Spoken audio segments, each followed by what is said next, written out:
기도드리고 말씀 듣도록 하겠습니다. 주님, 감사합니다. 오늘도 저희들에게 생명을 허락하시고 또 우리가 함께 예배드릴 수 있도록 인도하심을 감사드립니다. 성령과 진리로 우리의 예배 받아주시고 우리와 함께하여 주옵소서. 이 부족한 종이 주님의 말씀을 대언합니다. 이 종을 붙들어 주옵소서. 말씀을 전하는 자나 받는 자 모두 주님의 말씀 온전히 받아들이고 그 말씀 위에 삶을 세우는 복된 삶이 될 수 있도록 인도하여 주옵소서. 함께 하심을 바라고 믿사오며 우리 주 예수 그리스도의 이름으로 간절히 기도하옵나이다. 아멘. 지난 한 주 2023년의 첫 주간도 주님을 따르기 위해 쓴 여러분 모두를 주님의 이름으로 축복합니다. 오늘도 우리는 성부, 성자, 성령 삼위 하나님께서 우리에게 명하시는 생명의 길 그 위로 걸으며 주님을 따르고자 합니다. 오늘은 주현우 제1주입니다. 시편 본문을 다 함께 낭송을 한번 하도록 하겠습니다. 같이 읽습니다. 하나님을 모시는 권능 있는 자들아, 영광과 권능을 주님께 돌려드리고 또 돌려드려라. 그 이름에 어울리는 영광을 주님께 돌려드려라. 거룩한 옷을 입고 주님 앞에 꿇어 엎드려라. 주님의 목소리가 물 위로 울려 퍼진다. 영광의 하나님이 우레소리로 말씀하신다. 주님께서 큰 물을 치신다. 주님의 목소리는 힘이 있고 주님의 목소리는 위엄이 넘친다. 주님께서 목소리로 백향목을 쪼개고 레바논의 백향목을 쪼개신다. 레바논 산맥을 송아지처럼 뛰놀게 하시고 시련산을 들송아지처럼 날뛰게 하신다. 주님의 목소리에 불꽃이 튀긴다. 주님의 목소리가 광야를 흔드시고 주님께서 가데스 광야를 뒤흔드신다.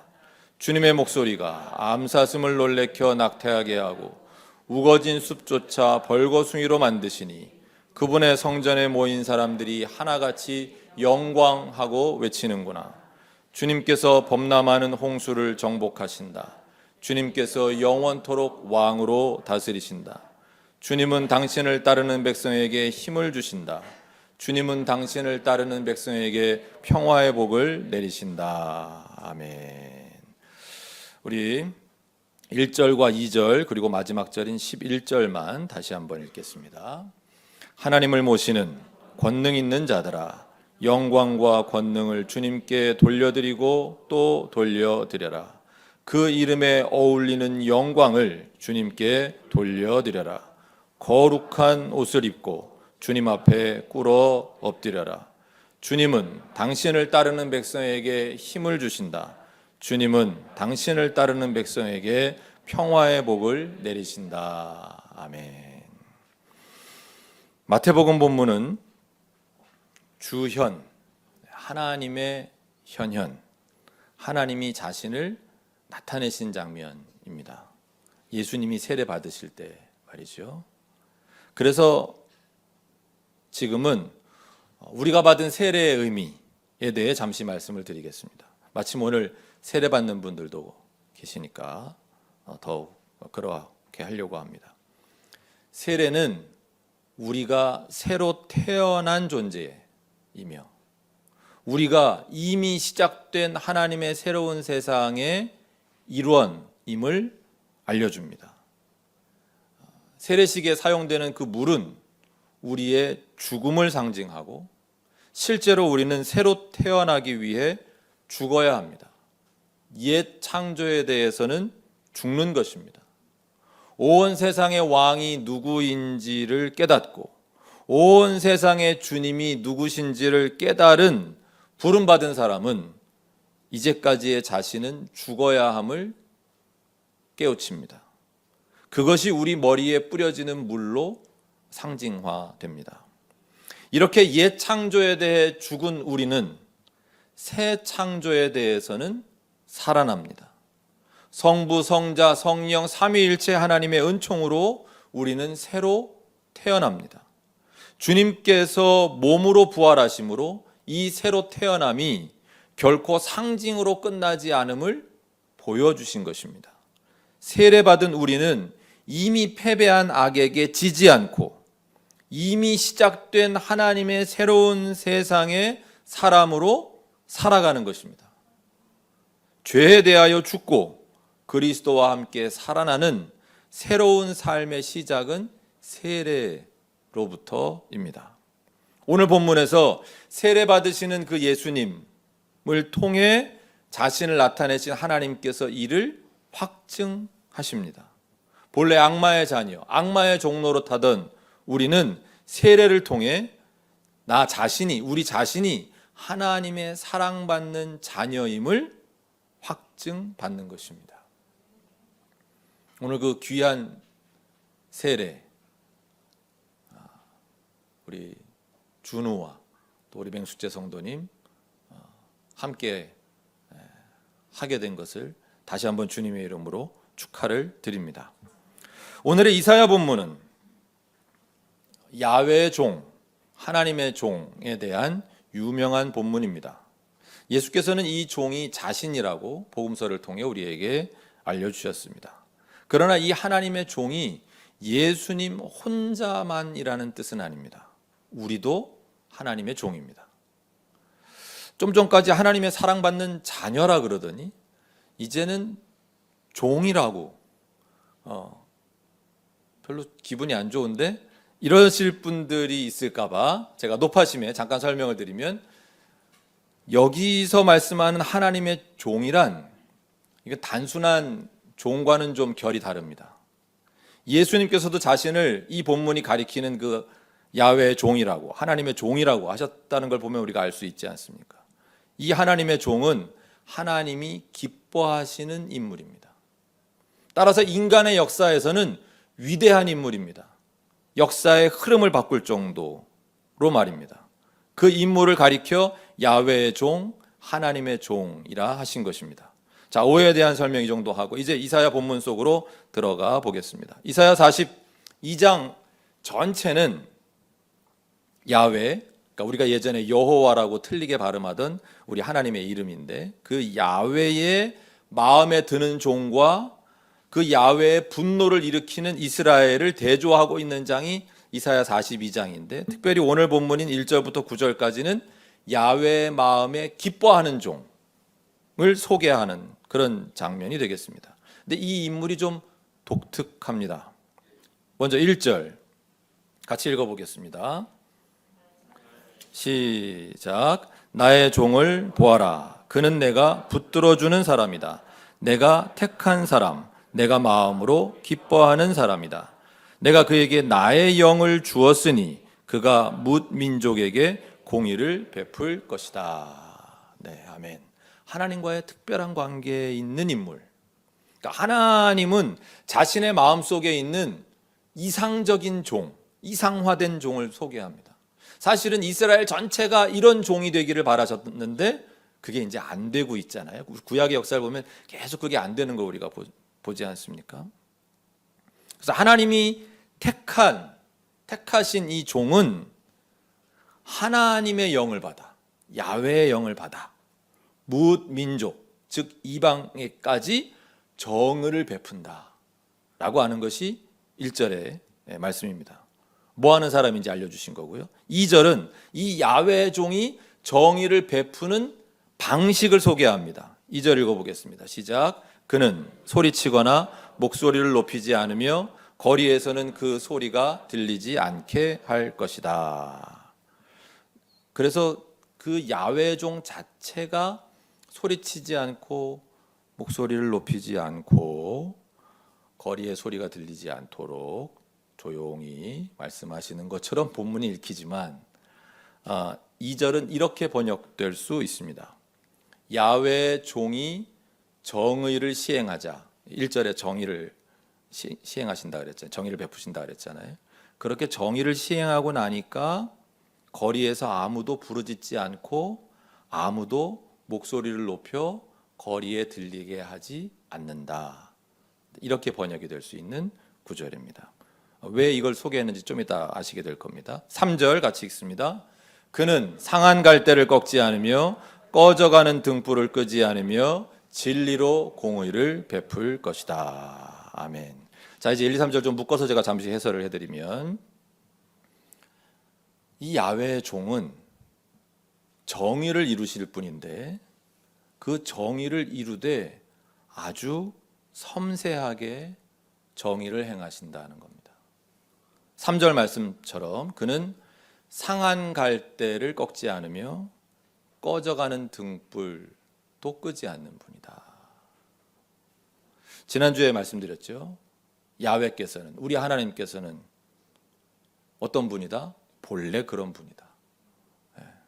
우리는 왜 하나님이 고난을 받으셔야 되지? 이런 질문을 하지만 그분은 사랑 때문에, 그분의 스타일이, 신학적으로 표현하면 그분의 속성이 사랑으로 인하여 오히려 고난을 자처하시는 분, 그분이 우리 하나님이시라고. 그렇기 때문에 그분의 종도 이 3절의 말씀처럼 일하는 거예요. 이런 식으로 일을 하는 겁니다. 우리가 이렇게 생각을 해보면 우리 사회에서는 어떤가요? 어떤 식으로 일합니까? 특별히 우리 이제 자본주의 사회에서 또 무한 경쟁의 그런 시대를 살고 있는데, 갈대도 지금 상한 갈대예요. 갈대 자체가 별로 효용 가치가 없는 건데 상하기까지 한 갈대를 이걸 무엇에 쓰겠습니까? 효용으로 따지면 정말 아무짝에 쓸데없는 겁니다. 꺼져가는 등불이 무슨 가치가 있겠습니까? 아마 100이면 100, 우리 사회에서는 다 버림을 당할 겁니다. 그러나 1절에 나와 있는 것과 같은 하나님의 영을 받은 야훼의 종은 3절 말씀처럼 섬세하게, 부드럽게, 그러나 집요하게 부분은 이제 4절에 나오는데요, 그렇게 정의를 시행해 가는, 그래서 이 세상이 안정되도록 정의를 집행하신다는 겁니다. 3절의 마지막 부분, 그 진리로 공의를 베풀 것이다 로 번역이 된 이 문장이 저도 히브리어 잘 모르지만 레메트 요치 미슈파트, 이 문장을 이제 그렇게 번역을 한 건데, 여기에 에메트라고 하는 것은 정의가 시행될 때 사회가 맺는 열매를 가리킨다고 합니다. 그러니까 정의가 시행되고 나면 사회에 어떤 열매가 맺히냐면 평화로운 인간관계가 만들어지면서 그것 때문에 공동체가 이제 안정이 되고 견고해지는 상태를 나타낸다고 하는 거죠. 특별히 강자가 견제되고 약자가 위로를 받게 되는 그런 사회 사법적인 정의가 활성화되는 거예요. 그래서 사회적 결속력과 연대가 강해지죠. 왜? 그 사법 체계가 절대 권력에 눌리지 않고 누군가에게 부당한 판결을 내리지 않는 그런 사회가 이루어지다 보니, 그런 정의가 이루어지다 보니까 사회적인 결속력과 연대는 오히려 강해지는, 그래서 흔들리지 않는 상태를 이루는 것, 이것을 히브리어로 에메트라. 그렇게 되기 위해서는 어떻게 해야 된다는 거예요? 사회적 약자인 상한 갈대와 꺼져가는 등불로 묘사된 사회적 약자층에 대한 정의 시행이 필요하다라는 말씀을 지금 이사야 42장 본문에 말씀을 하고 있는 거죠.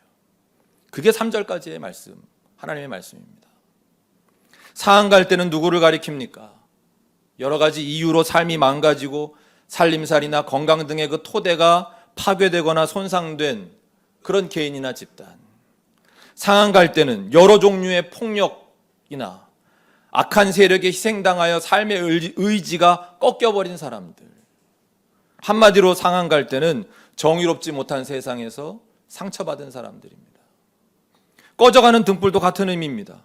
기름이 공급되어야 삶을 그 빛을 밝힐 수 있을 텐데 기름이 모자란 상태, 즉 자신의 생명력을 꽃피우지 못하고 시들어가는 그런 사람들을 가리키는 겁니다. 야훼의 종은, 하나님의 종은, 그 야훼의 영을 받은 종은 이런 사회적 최약자들을 정의의 수혜자로, 공의의 수혜자로 대우한다 하는 말씀입니다. 따라서 2절의 풀이는 야훼의 종이 정의를 베푸니 외치는 사람이 더 이상 외치지 않고, 야훼의 종이 공의를 베풀기 때문에 상한 갈대들이 다시는 거리에서 시위하지 않는다는 뜻이 되는 것이죠. 4절 같이 읽어보겠습니다. 그는 쇠하지 않으며 낙담하지 않으며 끝내 세상에 공의를 세울 것이니 먼 나라에서도 그의 가르침을 받기를 간절히 기다릴 것이다. 네. 하나님의 기뻐하시는 종은 세상에 공의를 세울 때까지, 끝내 그 공의를 세울 때까지 쇠하지 않으며 낙담하지 않습니다. 세상에 정의를 세울 때까지 부드럽지만 집요합니다. 물론 이 세상은 선을 행하기에 매우 고단하고 어려운 세상입니다. 모든 선을 행하는 사람에게 쇠락과 낙담의 위기는 찾아옵니다. 오히려 악을 행하는 사람에게는 낙담이 없습니다. 악을 행하는 사람은 피곤해하지도 않습니다. 재벌집 막내 아들 보셨잖아요. 재벌은 피곤해하지 않아요. 낙담하지 않아요. 그러나 선을 행하는 사람에게는 정의와 선을 실천하는 것을 중단시킬 정도의 그 마음이 무너지게 되는 현상과 쇠락이 찾아옵니다. 우리가 이제 정의를 위해 뭔가 해보려고 하면 분명히 이런 위기가 올 겁니다. 그만하자, 이제. 이 정도 했으면 됐다. 따라서 선을 행하는 사람들인 우리는, 예수님을 따르는 사람들인 우리 그리스도인들은 하나님의 영에 사로잡혀야만 합니다.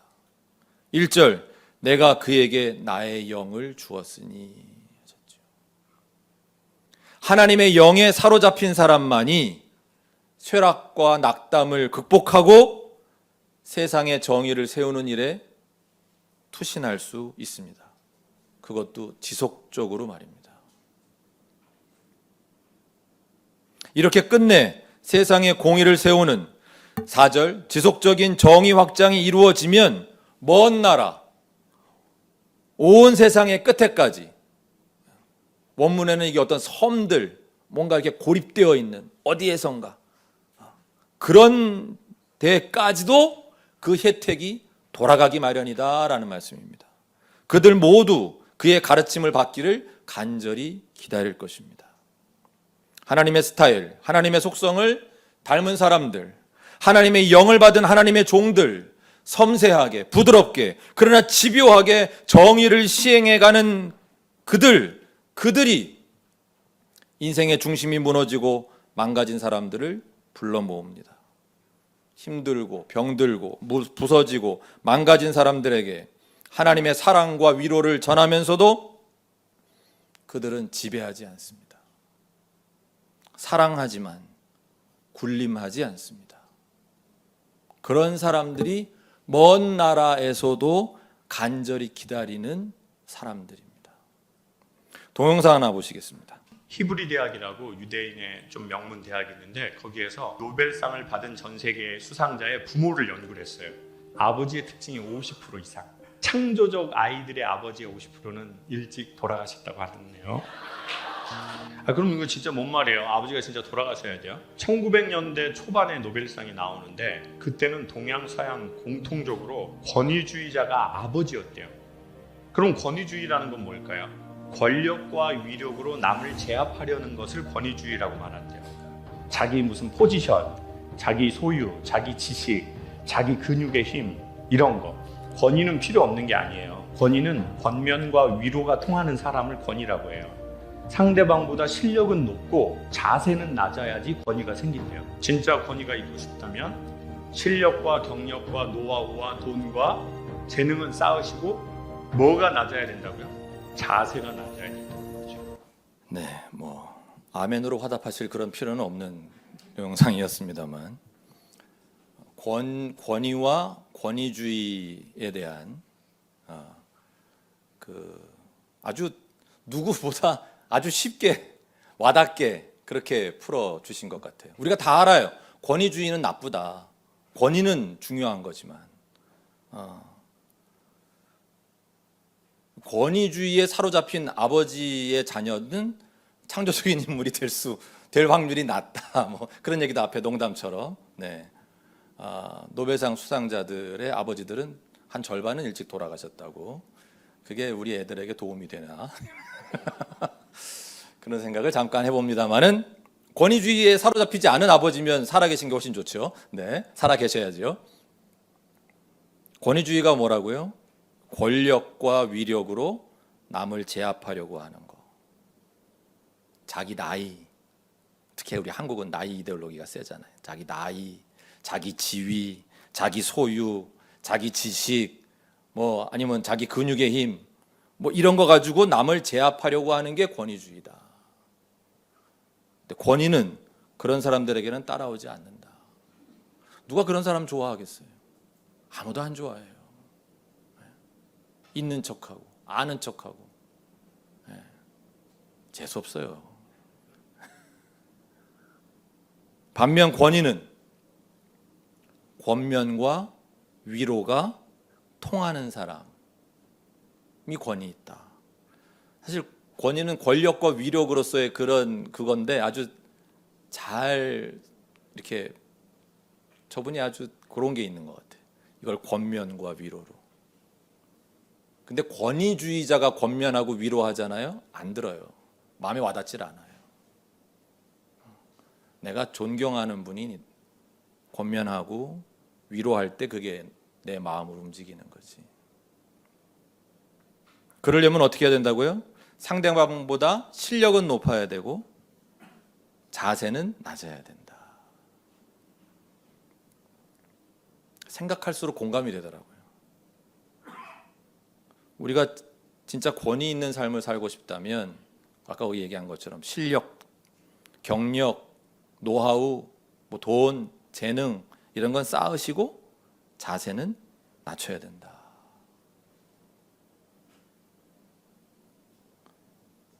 제가 이 동영상을 먼저 봤을까요? 오늘 설교 준비를 먼저 했을까요? 예.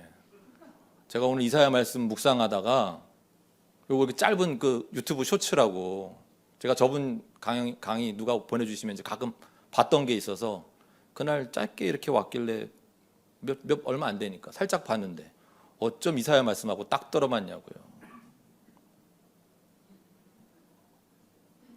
하나님이 보게 하시는 거죠. 여러분한테 더 쉽게 좀 설명하라고. 오늘 이사야 말씀에 있는 그 야훼의 종의 대표는 예수님이세요. 예수님은 권위가 있는 분이셨지 권위주의에 사로잡힌 분이 아니셨잖아요. 따라서 그분을 따르는 우리들도 권위가 있는 사람으로 살아야지 권위주의에 사로잡혀서 저게 내 말을 안 들어 아주 저걸 어떻게든지 내가 저걸 그냥 내가 갖고 있는 이걸로다가 저걸 꼼짝 못하게 만들어야 되는데 저걸 그런 유혹, 특별히 우리가 살고 있는 이 세상은 그런 유혹이 많아요. 우리로 하여금 자꾸 권위주의적인 사람이 되라고 유혹을 해요. 우리로 하여금 죄를 짓도록 만드는 악마가 그 배후에 있는 거죠. 너 돈 많이 벌어서 뭐 할 거니? 네 돈으로 막 부려, 사람들 막 부려 먹어. 네 돈 앞에 꼼짝 못하게 해. 너 네 지위 이용해가지고 꼼짝 못하게 해. 네 말 듣게 만들어. 네 육체의 힘으로 누군가를, 네 경력으로 누군가를, 네 학벌로 누군가를 이렇게 만들어. 우리가 애들한테도 그래서 공부하라 그러잖아요. 너 이 다음에 큰 소리 치고 살려면 공부해야 돼. 너 이 사람 이 다음에 누구 부리고 싶으면 공부해야 돼. 너 이 다음에 장가자 가려면 공부해야 돼. 시집자 가려면 공부해야 돼. 이런 말도 안 되는 소리가 어딨냐고요. 이걸 아직도 하는 부모들이 우리 교회는 없겠죠? 예? 예. 그런 거 아니잖아요. 그럼 뭐 하자는 거예요? 여러분, 사랑하는 그리스도인 여러분, 우린 그리스도인이에요. 그리스도를 따르는 사람들, 그리스도를 믿는 사람들.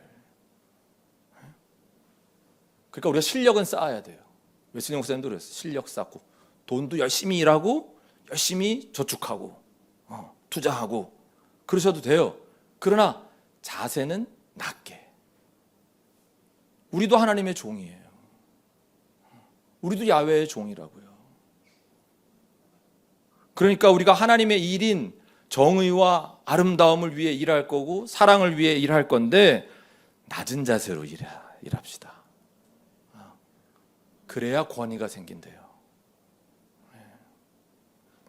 이사야 본문 6절 이하도 중요한데 시간 관계상 우선 사도행전 본문으로 갔다가 서로 연결지면서 설교를 마무리하겠습니다. 사도행전 본문은 바로 이 야훼의 종이신 예수님에 대한 증언이죠. 특히 베드로의 증언인데요. 오늘 본문 좀 같이 읽어보겠습니다. 34, 5, 6절 시작. 베드로가 입을 열어 말하였다. 나는 참으로 하나님께서는 사람을 외모로 가리지 아니하시는 분이시고 하나님을 두려워하며 의를 행하는 사람은 그가 어느 민족에 속하여 있든지 다 받아주신다는 것을 깨달았습니다. 하나님께서는 이스라엘 자손에게 말씀을 보내주셨는데 곧 예수 그리스도를 통하여 평화를 전하셨습니다. 예수 그리스도는 만민의 주님이십니다. 네, 야훼의 종 중에 대표이신 하나님, 메시아이신 예수님은 평화를 전하시는 분이에요. 그런데 우리는 분쟁을 전하고 이러면 안 되잖아요. 예수 그리스도는 만민의 주님이세요. 온 세상의 주님이시라고요. 제가 한 번씩 이렇게 가리키는 건 저걸 한 번씩 보시라는 뜻이에요. 슬로건. 저 복음의 요약을 보시라고 제가 저쪽을 가리키는 거예요. 37절, 38절 같이 읽을까요? 또 여러분이 아시는 대로 이 일은 요한의 세례 사역이 끝난 뒤에 갈릴리에서 시작하여서 온 유대 지방에서 이루어졌습니다. 하나님께서 나사렛 예수에게 성령과 능력을 부어주셨습니다. 이 예수는 두루 다니시면서 선한 일을 행하시고 마귀에게 억눌린 사람들을 모두 고쳐주셨습니다. 그것은 하나님께서 그와 함께 하셨기 때문입니다. 네, 예수님은 하나님의 영으로 충만하셨어요. 아까 이사야 42장 1절의 말씀처럼 이사야를 통해 계시하신 야훼의 종이셨던 거예요. 우리도 그래야 되는 거예요. 자, 39절 이하 또 읽어봅니다. 우리는 예수께서 유대지방과 예루살렘에서 행하신 모든 일의 증인입니다. 사람들이 그를 나무에 달아 죽였지만 하나님께서 그를 사흘 날에 살리시고 나타나 보이게 해주셨습니다. 그를 모든 사람에게 나타나게 하신 것이 아니라 하나님께서 미리 택하여 주신 증인인 우리에게 나타나게 하셨습니다. 그가 죽은 사람들 가운데서 살아나신 뒤에 우리는 그와 함께 먹기도 하고 마시기도 하였습니다. 이 예수께서 우리에게 명하시기를 하나님께서 자기를 살아있는 사람들과 죽은 사람들의 심판자로 정하신 것을 사람들에게 선포하고 증언하라고 하셨습니다. 이 예수를 두고 모든 예언자가 증언하기를 그를 믿는 사람은 누구든지 그의 이름으로 죄사함을 받는다고 하였습니다. 아멘. 예수님의 심판이 있습니다. 그러나 예수님을 믿는 사람 죄사함을 받는다 하셨고요. 이것이 무엇입니까? 전체적으로는 또다시 예수님의 부활이 증언되고 있는 거예요. 예수님의 부활, 예수님을 죽음에서 일으키신 분은 누구예요? 하나님이세요. 하나님이 왜 예수님을 죽음에서 일으키셨는가? 가장 대표적인 이유는 예수님이 하신 그 모든 선포, 그의 삶, 그 모두가 옳았다는 거예요. 하나님의 뜻과 완전히 일치했다는 거예요. 하나님께서 그것을 인정하셨기 때문에 부활하게 하신 거라고. 우리가 그것이 가장 부활의 대표적인 의미라고 이미 공부를 다 했어요. 그리고 우리도 그 부활에 참여할 사람들이에요. 결국 그 몸의 부활에 참여할 것이 우리의 운명이에요. 운명이라는 표현 쓰기 좀 조심스럽지만 그게 우리가 결국 우리는 궁극적으로 그 부활에 동참할 사람들이라고요.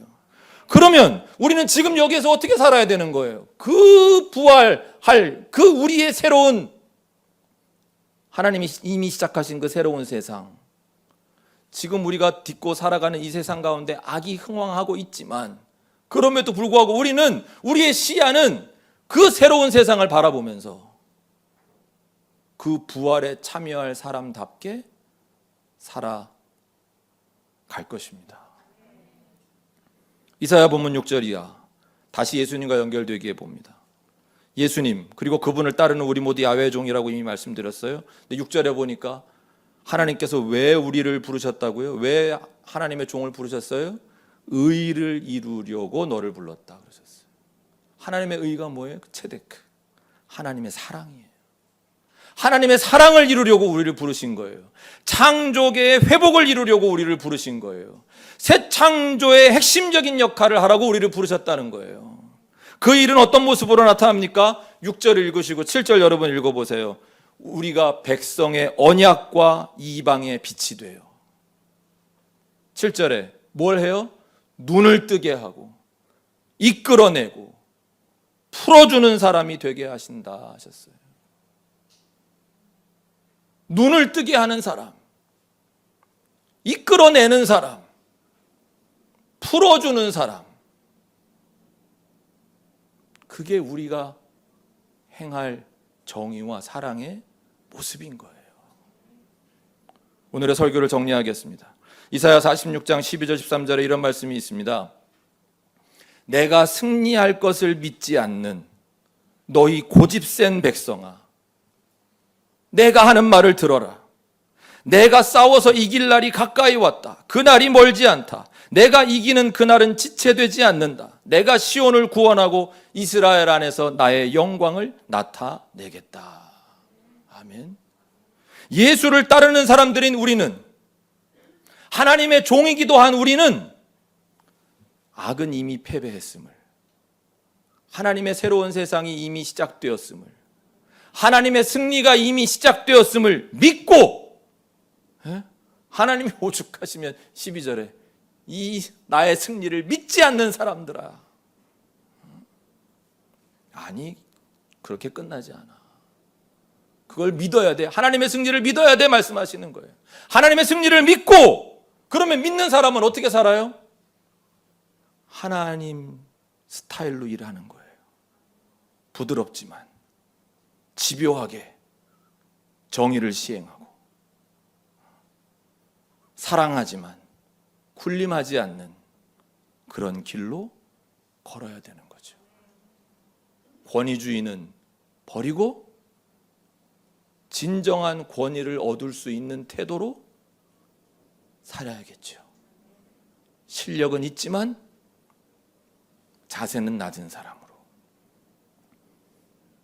왜요? 주님이 그런 모습으로 오셨고 지금도 그런 모습으로 오시기 때문에, 주님은 그런 길을 걷는 사람들에게 자신을 현현하실 것이기 때문에 주님이 오십니다. 그 주님의 모습이 우리를 통해 나타나실 수 있도록 오직 하나님의 영으로 충만한 사람이 되기를 힘씁시다. 그 영에 힘입어 정의를, 아름다움을, 사랑의 삶을 중단 없이 살아가는 우리 모두가 되기를 주님의 이름으로 간절히 축원합니다. 기도드리겠습니다.